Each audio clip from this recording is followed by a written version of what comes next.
So this is my reading for Assembly, Whole School Assembly, Wednesday 3rd of June 2020. This thought for this week will be about a remarkable man, an adventurer, an entrepreneur, a scientist and an engineer, someone who thrived on change. I'm going to start though with a short extract from the poem High Flight by John Gillespie Magee.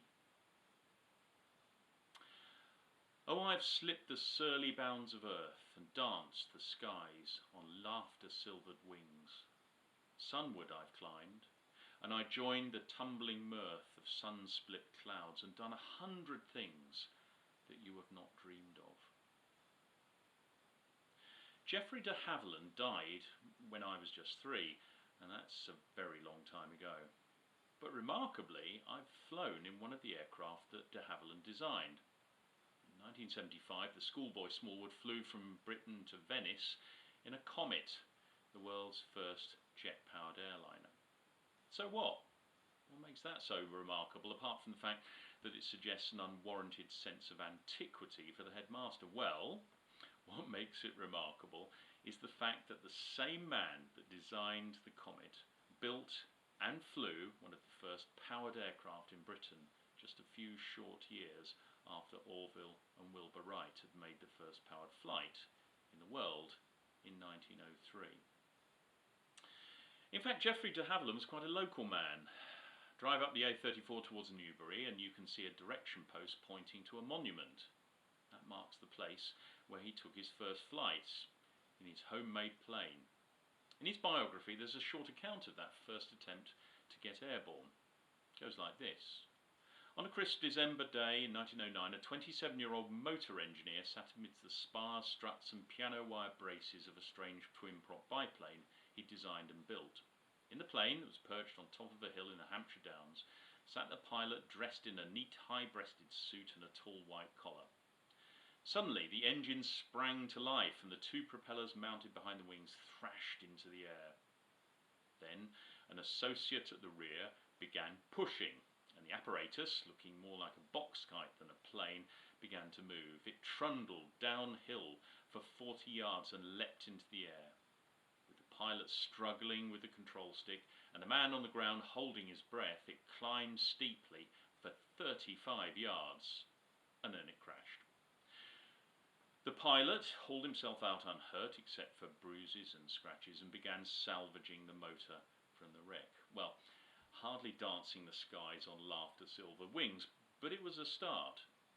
Next time the aeroplane stayed in the air for longer and the landing was somewhat less ruinous. And within 5 years de Havilland was designing some of the fighting machines which gave the Allies air supremacy over Germany from the time of the Battle of the Somme to the end of the Great War. Visit Old Sarum, or if you live in the Bishopdown area, you'll often see another of de Havilland's more famous designs, the Tiger Moth. Virtually any biplane that's seen over Salisbury will be one of these. It was first built around 1920. But it was in World War II that de Havilland brought out his next famous aircraft, a revolutionary one, a design of great beauty. The Mosquito, a twin-engine fighter-bomber, was constructed almost entirely from wood. It was faster than the Spitfire and could outfly virtually anything in the air. But his influence spread far wider than that, as almost 1/3 of all of the Allied aircraft and nearly all the American planes produced in World War II were designed by him. Always, de Havilland's approach to design was simple and direct. "I like a thing to look right," he once said. "If it doesn't look right, although I may not be able to prove it wrong scientifically, I've often found out later that it is." Remarkably, that determination to find simple elegance and beauty in design persisted after the war. Comet, that first commercial jet airline, appeared in 1949 and continued in service for the next 3 decades, outliving its designer, who died in 1965.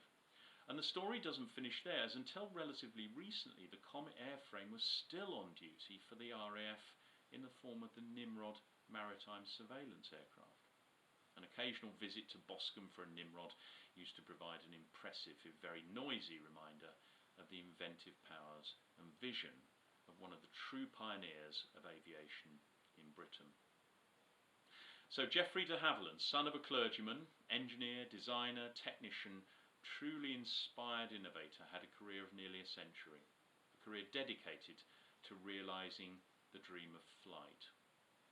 After his death, his ashes were scattered over 7 barrows in the Hampshire Downs, the place where he'd made that first historic stumble into the air. The aviator had returned home after a career of adventure, his talents used to the full. That poem finishes, and while with silent lifted mind I've trod the high untrespassed sanctity of space, put out my hand and touched the very face of God. Thank you for listening. Have a wonderful week.